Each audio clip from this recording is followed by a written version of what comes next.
وہ فلانے بندے نے میرے بارے میں بات کی ہوگی، اور یار تو اتنا اہم نہیں ہے ساری دنیا تیرے خلاف باتیں کرے، تو مفت میں ٹینشن لے گیا ہے۔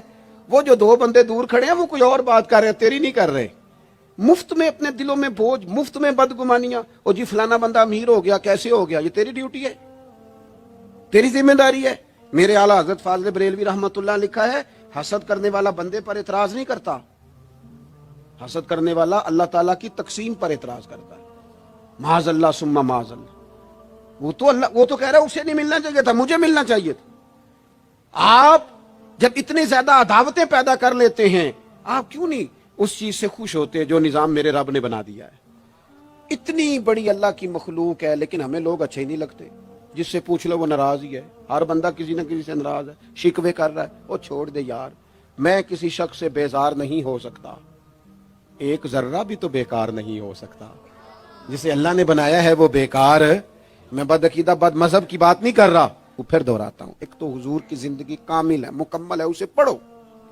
جس زاویے سے ہنسنا بھی با کمال ہے، رونا بھی بڑا قیمتی ہے، جس زاویے سے پڑھو گے کمال ہی کمال۔ اور پھر حضور کا اسوہ حسنہ پوری زندگی پہ لاگو کرو۔ ایک تو سچ بولیں، بددیانتی کبھی نہ کریں، جھوٹ کبھی نہ بولیں، اور اپنے دلوں سے سارے حسد، بغض، عداوتیں، دل دریا سمندروں ڈونگے، کون دلاں دیاں جانے، 14 طبق میرے دلے دے اندر، میں تمبو وانگوں تانے، دل میں گنجائش پیدا کریں۔ اور آخری بات آپ سے یہ عرض کی ہے، دوسروں کا احساس پیدا کریں، دوسروں کے لیے۔ ہم اس دین کے ماننے والے ہیں اس میں سے آبا زخمی حالت میں میدان میں زخموں سے چور بھی پڑے ہونا تو پھر بھی کہتے ہیں پانی میرے بھائی کو پلا دو، پانی۔ اس دین کے ماننے والے ہمیں نا خود غرض کیا گیا، اپنی اپنی پہ لگا دیا گیا ہے۔ بانٹنا شروع کرو گے نا، بانٹنا، اس میں صفائی بھی ہے، برکت بھی ہے، اور جو بانٹتے ہیں ان کے خزانے خالی نہیں ہوتے، انہیں اللہ تعالیٰ بھی فرماتا ہے۔ پھر ایک دفعہ دعا کرتا ہوں، اللہ تعالیٰ احباب کی کوشش کو اپنی بارگاہ میں قبول فرمائے۔ حضرت قبلہ پیر صاحب دامت برکاتہم العالیہ آستانہ عالیہ سالکاباد شریف سے آپ تشریف لائے، آپ نے صدارت بھی فرمائی اور ہم سب کے لیے دعا بھی فرمائیں گے۔ اللہ تبارک و تعالیٰ اس بزم نور کو قبولیت کا درجہ عطا فرمائے۔ وما علینا الا البلاغ۔